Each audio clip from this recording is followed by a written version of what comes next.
Bonjour à tous et merci de me rejoindre pour cette nouvelle session webinar avec Bonitasoft. Mon nom est Lionel Palassin, je suis évangéliste technique. Je travaille depuis 4 ans à Bonitasoft.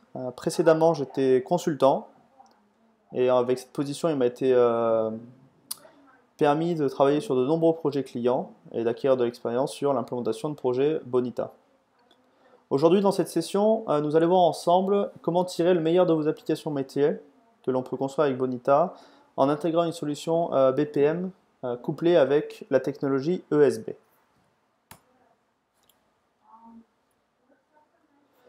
Alors tout d'abord, nous allons voir l'agenda du jour. Donc pour vous présenter le bénéfice de coupler BPM avec ESB, on va prendre un cas pratique qui est la gestion de demande client. Donc dans un premier temps, je vais vous présenter ce cas pratique. Dans un second temps, je vais présenter l'approche BPM seul. Donc on va voir comment on peut implémenter ce cas pratique en utilisant BPM. Ensuite, je vais vous présenter un ESB léger que j'ai choisi aujourd'hui pour la démo, qui est Apache Camel. Je ferai un petit tour d'horizon des différences notables entre ESB et BPM. Je vous présenterai l'approche qui couple la technologie BPM avec ESB. On fera une démonstration de la solution mise en place. Et enfin, je vous laisserai du temps pour répondre à vos questions. D'ailleurs, pendant tout au long de la session, n'hésitez pas à entrer vos questions et j'y répondrai durant cette partie à la fin. Donc voyons notre cas pratique aujourd'hui. J'ai choisi de prendre la gestion de demande client. C'est un cas qui m'a été que j'ai eu l'occasion de voir à de multiples reprises lors de projets BPM et qui est très commun à de nombreux secteurs de marché tels que sont l'assurance ou la banque. Toutes les assurances et les banques ont un service de gestion des demandes clients. Autant surprenant que cela puisse paraître, on se rend compte aujourd'hui qu'on a encore des entreprises qui gèrent les demandes clients de manière manuelle ou avec des logiciels qui ont été créés il y a longtemps ou qui ne répondent pas à leurs besoins et qui ne sont donc pas plus efficaces qu'une gestion complètement manuelle. Donc je vais vous décrire un petit peu le cas d'utilisation de manière manuelle. Évidemment, je l'ai simplifié dans l'industrie. Le processus sera un petit peu plus complexe, mais l'idée reste la même. Donc, dans notre cas aujourd'hui, on aura une demande client qui va arriver sous forme généralement de lettres à l'entreprise. Un assistant va passer cette lettre de demande client au gestionnaire de service client qui va donc la traiter. Ensuite, cette demande va être transférée au superviseur du service qui va accepter ou refuser ce qui a été fait. Ensuite, l'assistant va rédiger la réponse au client. Une lettre sera envoyée au client et les documents liés à la demande traitée seront stockés en interne pour historique. Donc, cas vraiment très simple, mais qui nous permet bien d'illustrer un cas commun.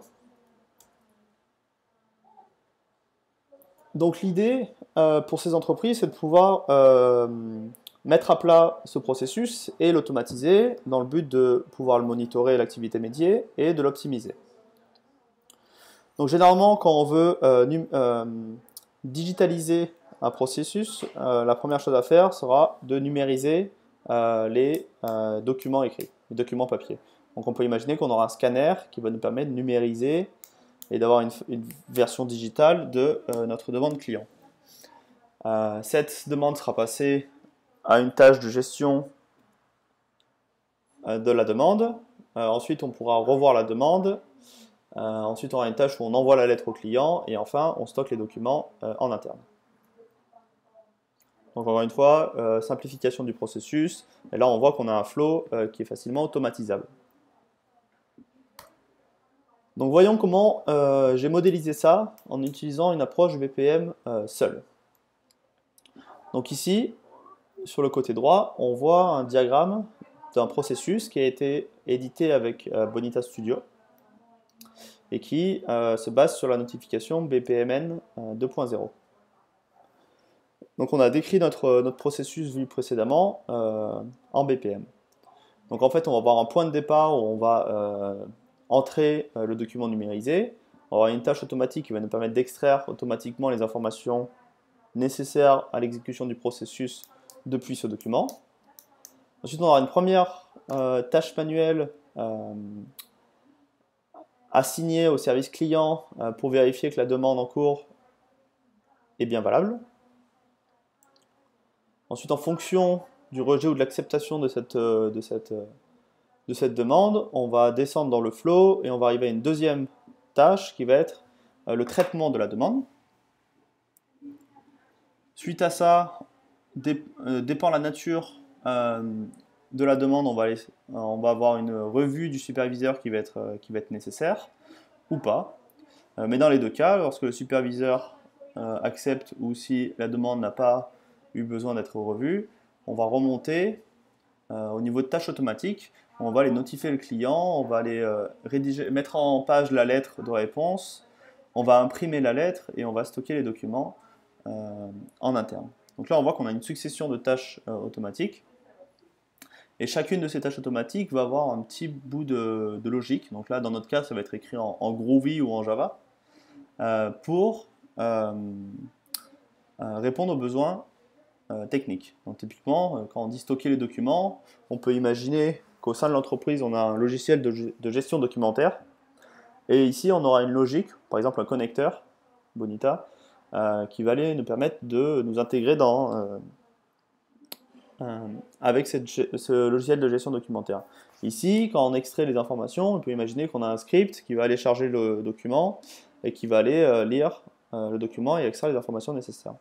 Donc cela est tout à fait réaliste comme approche, mais on voit quand même qu'il y a certaines choses qui peuvent être améliorées. Par exemple, on voit qu'on a quand même beaucoup de tâches automatiques qui se succèdent, et chacune a sa propre logique. On peut anticiper que dans un cas d'un processus vraiment complexe, on a un petit peu des difficultés à maintenir tout ça et à faire évoluer tout ça.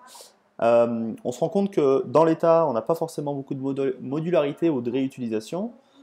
Éventuellement, on peut scinder le processus en sous-processus pour isoler les parties techniques. Mais si par exemple on a besoin de réutiliser certains mécanismes de connexion à des gestions documentaires en dehors du BPM, il faudra toujours repasser par le moniteur BPM.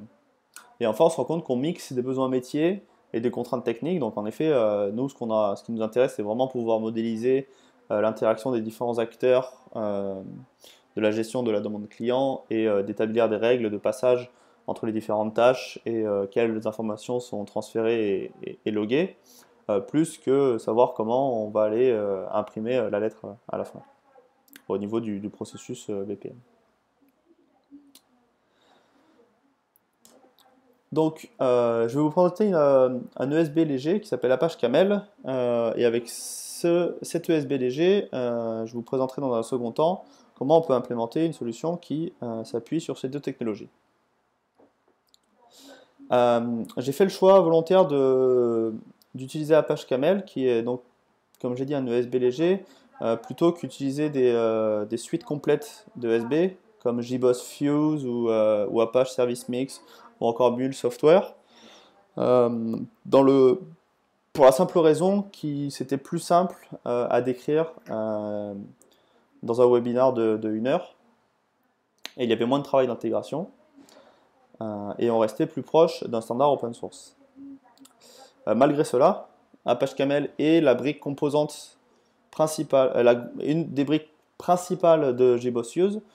Donc tout le travail qui a été fait autour de cette démo est réutilisable dans l'état avec par exemple JBoss Fuse ou Service Mix qui eux s'appuient sur Apache Camel pour leurs composants de routage et de transformation de données.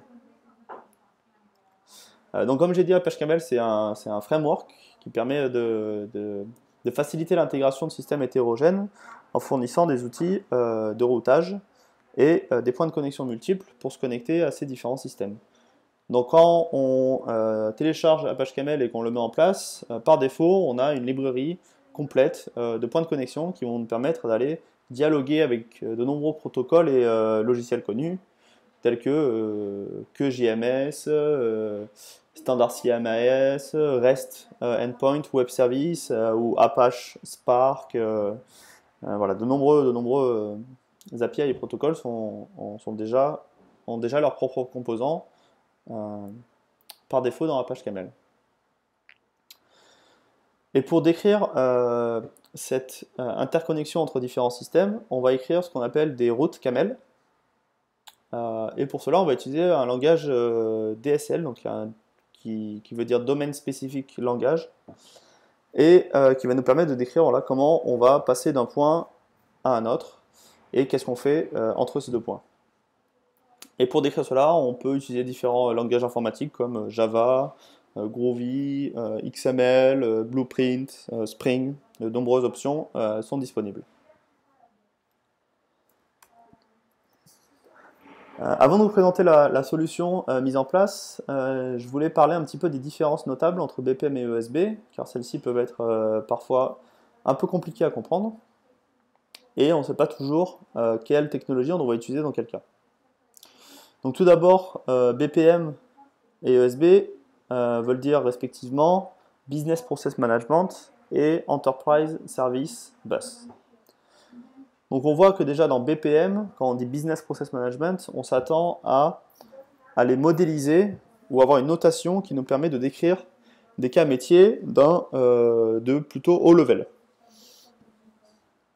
Tandis que ESB, qui veut dire Enterprise Service Bus, nous indique plutôt qu'on va avoir ici affaire à un ensemble d'outils qui vont nous permettre de construire un bus, donc une couche, généralement inter-service dans une entreprise, qui va nous permettre donc de relier plusieurs systèmes à ce bus dans le but de créer des services à la demande. Donc l'idée pour BPM, c'est vraiment d'être optimisé pour modéliser et décrire des tâches humaines, donc décrire les interactions des différents acteurs d'un processus métier entre eux, quelles sont les règles de transition entre les différentes tâches et quelles sont les données qui transitent entre ces différentes tâches. Tandis que l'ESB va plutôt être là pour permettre l'intégration de systèmes qui ne sont pas forcément faits pour communiquer entre eux à la base. Et on va s'attendre à avoir des traitements qui sont très courts, donc on va avoir des échanges de données entre ces systèmes très rapides avec potentiellement de hauts volumes de communication et des hauts volumes de données. Donc l'USB va fournir tout un ensemble d'outils qui vont nous permettre de journaliser, de décrire les routes entre les systèmes, quel genre de transformation on va appliquer aux données pour permettre l'intégration facile de systèmes complexes. Tandis que BPM va plutôt nous donner une notation lisible et haut niveau pour décrire des processus métiers existants et qui répondent à un besoin métier.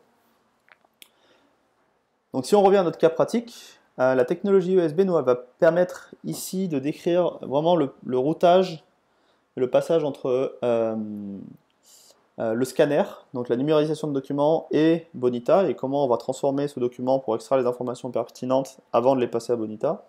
Et de l'autre côté, on va avoir une description, une fois que le processus est terminé, comment on va prendre les informations qui ont été générées par Bonita et aller les stocker dans un logiciel de gestion documentaire, de type Alfresco par exemple, où on va aller communiquer avec une imprimante d'entreprise pour imprimer automatiquement les documents.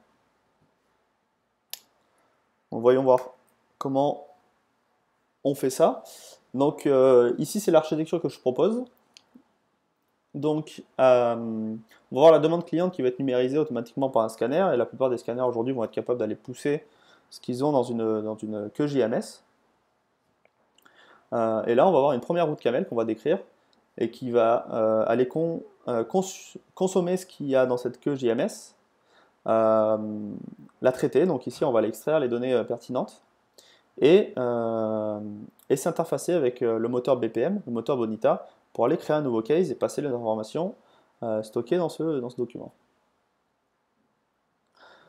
Le moteur BPM, lui, va être en charge d'exécuter le processus que l'on a décrit, donc il va mettre en interaction les différents acteurs de ce processus et leur donner une interface pour qu'ils puissent traiter la demande. Une fois que la demande est traitée par les différents acteurs humains du processus, les informations générées par le cas vont être repoussées dans une queue JMS.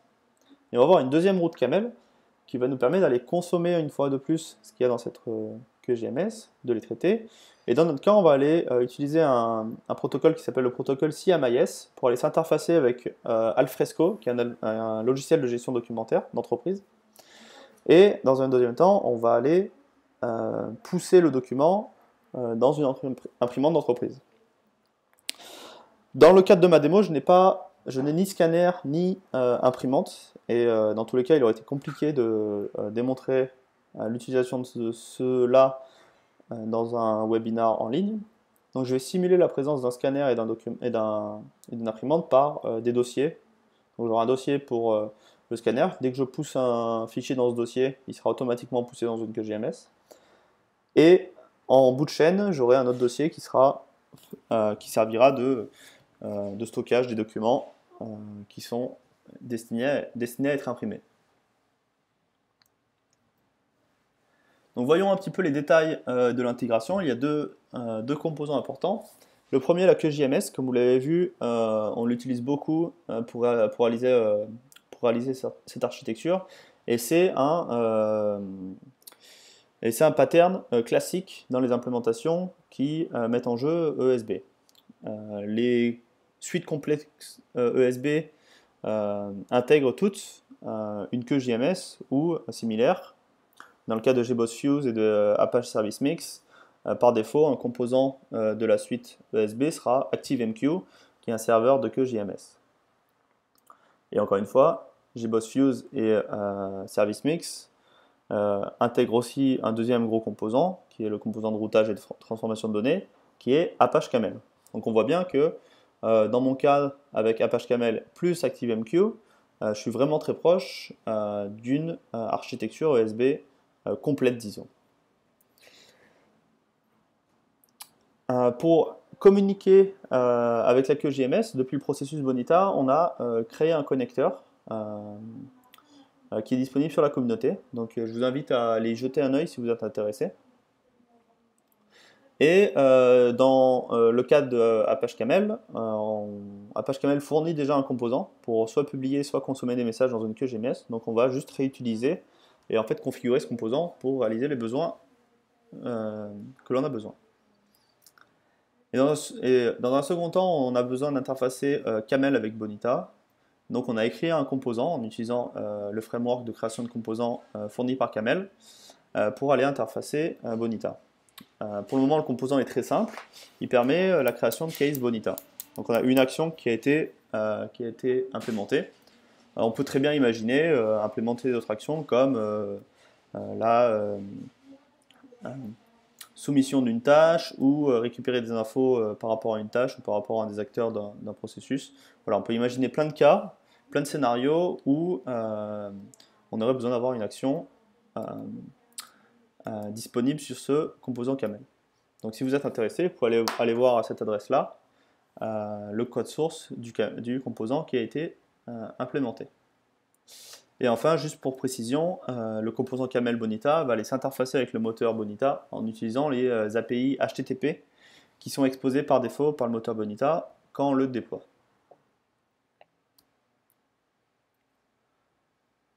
Donc ici, je voulais vous montrer rapidement à quoi ressemble une route Camel.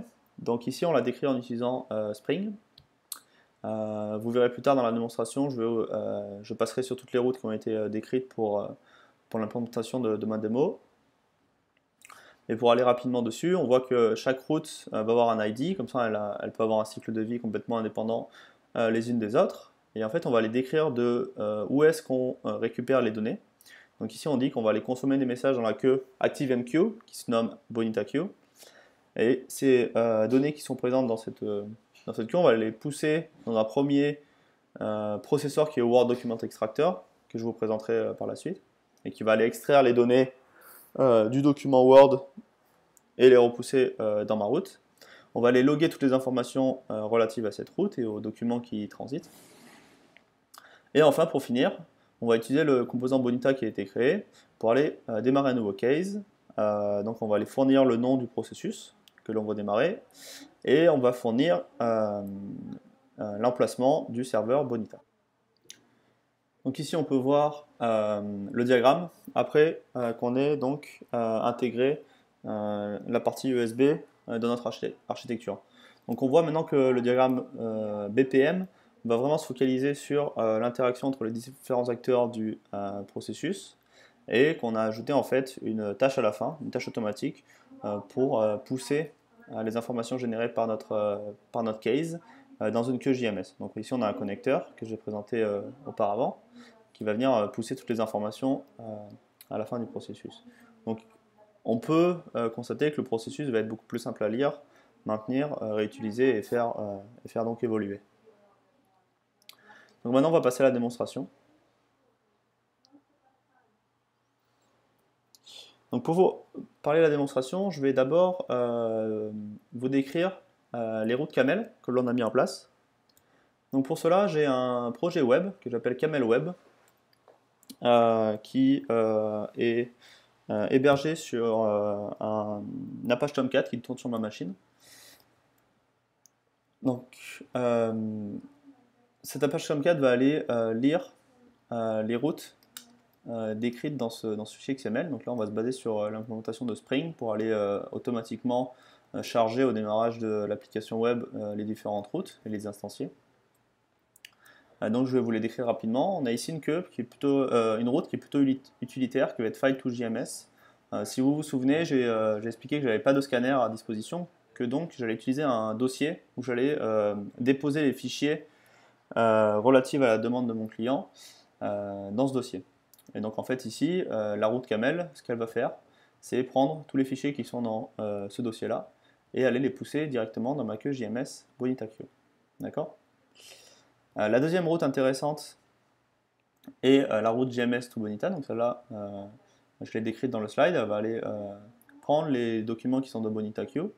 Elle va les faire passer à travers ce Word Document Extractor. Elle va loguer les informations liées à la route et elle va aller démarrer le case dans Bonita. Donc j'aimerais juste faire un petit focus sur ce bin là, Word Document Extractor. Il est décrit ici. Et en fait, c'est juste une classe qui est présente dans mon application web. Et en fait, cette classe, tout ce qu'elle va faire, c'est aller lire le message Camel. Donc dedans, on a le document qui est présent. Extraire les informations du document en utilisant une petite expression régulière. Et enfin, elle va mettre en forme les informations pour pouvoir les passer à Bonita, à l'instanciation du case Bonita. Donc une fois qu'on est là, on va être en fait on va passer du côté BPM. Donc si on revient ici, en fait on va se retrouver là, nouvelle demande, et on va aller dérouler le case que j'ai décrit jusqu'à ce qu'on arrive de nouveau ici et qu'on repousse les informations liées à notre demande dans une queue JMS. Donc ici, si on regarde rapidement la configuration de mon connecteur qui est décrit ici, donc mon JMS connecteur, on voit qu'on va passer les informations de location de ma queue JMS et que cette fois-ci, au lieu de dialoguer avec BonitaQ, on va utiliser une autre queue qui s'appelle FolderQ et qui sera donc en charge de stocker les informations entre Bonita et Apache Camel. Et ici, on pourra décrire en fait ce qu'on veut passer dans le message et les propriétés du message. Donc très simple. On va se retrouver de nouveau du côté de Camel, parce qu'ici j'ai une troisième route qui va lire donc, ce qu'il y a dans cette queue JMS FolderQ et qui va réaliser deux actions majeures. Donc la première, c'est pousser les documents qui sont présents dans cette queue dans mon dossier received. Donc encore une fois, ce dossier received va simuler la présence d'une imprimante d'entreprise, parce que j'en ai pas à disposition.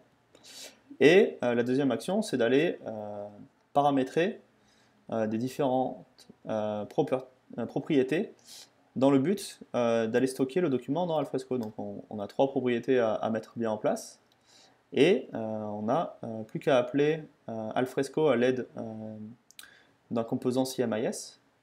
Donc Alfresco implémente bien le standard CMIS et Camel fournit un composant CMIS. Donc on va utiliser ce composant pour aller pousser les documents dans Alfresco.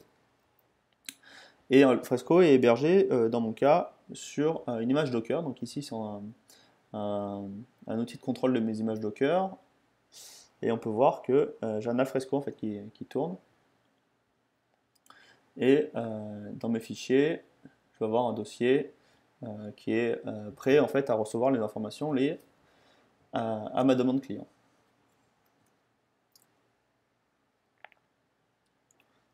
Donc c'est tout au niveau de l'implémentation. Je vais maintenant réaliser une petite démo pour vous montrer un petit peu comment ça fonctionne. Je vais partir par le portail Bonita. Donc ici j'ai mon portail Bonita qui tourne en local. Je vais aller me loguer avec Walter Bates. Donc par défaut, Bonita a une organisation qui s'appelle l'organisation ACME et qui a un ensemble d'utilisateurs et de groupes. Et chacun de ces utilisateurs a un manager. Donc Walter Bates, son manager c'est Helen Kelly. Et on voit que pour le moment il n'a aucune tâche dans sa liste de tâches. Et on va donc créer une nouvelle demande client en simulant l'ajout d'un nouveau fichier dans mon dossier bucket. Donc je vais aller copier ma letter dans mon bucket. Automatiquement, ma route camel va venir prendre ce fichier et le pousser dans le QGMS. Et la seconde route camel va venir prendre les informations dans cette QGMS et démarrer un cas Bonita. Donc voilà le cas Bonita. On a une première tâche qui est donc disponible pour Walter Bates, qui fait partie du service client.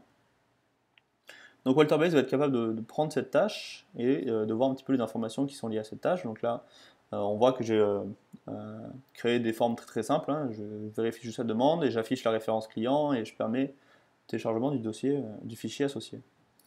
Il y a deux options. Walter Bates, il peut accepter ou rejeter. On va lui faire accepter la demande. Et on va voir qu'on a une deuxième tâche. Donc ça correspond bien à ce qu'on a dans notre diagramme BPM. Si je le reprends, on voit que d'abord on a vérifié la demande, qu'on l'a acceptée et que donc on se retrouve ici à traiter la demande. Et donc ici, on va pouvoir venir prendre la tâche, revoir un petit peu les informations liées à cette tâche. Maintenant, on a vraiment les informations liées au client. On va pouvoir attacher une lettre de réponse à notre client. Donc j'ai une lettre de client ici qui traîne. Voilà. Et on va pouvoir soumettre cette lettre. Et maintenant, comme la demande doit être revue par un manager, je vais me loguer en tant que Helen Kelly. Et je vois qu'ici, j'ai une tâche en attente pour Helen Kelly. Donc là, je vais faire un petit accent sur justement la puissance du BPM ici, parce qu'on peut facilement justement décrire les actions qui est assigné à quelle tâche. Et ici, on peut facilement, avec la notion d'acteur qui est présente au niveau de la tâche, on va pouvoir facilement décrire qui est en charge de cette tâche. Et ici, en fait, on décrit que le user manager, donc je dis que la personne, le manager de l'utilisateur qui a géré la demande, va être en charge de cette tâche, donc elle va être automatiquement assignée à cette dernière. On va revenir dans ma liste de tâches en tant qu'Helen Kelly, donc je peux revoir la demande et je peux l'accepter. Et donc maintenant, ce qui a dû se passer, c'est que le case s'est terminé, donc le fichier a été poussé dans Alfresco, donc on voit bien qu'ici j'ai ma return letter, et au niveau de mon dossier aussi, je vais me retrouver avec mon fichier présent. Donc c'est tout pour la démo. Merci pour votre attention aujourd'hui dans cette session webinar. Vous pouvez me retrouver sur Twitter à @liopalassin ou à @bonitasoft. Vous pouvez venir sur notre site en ligne à bonitasoft.com pour retrouver toute la documentation, les prochains événements liés à Bonitasoft, la documentation ou télécharger notre logiciel. À bientôt.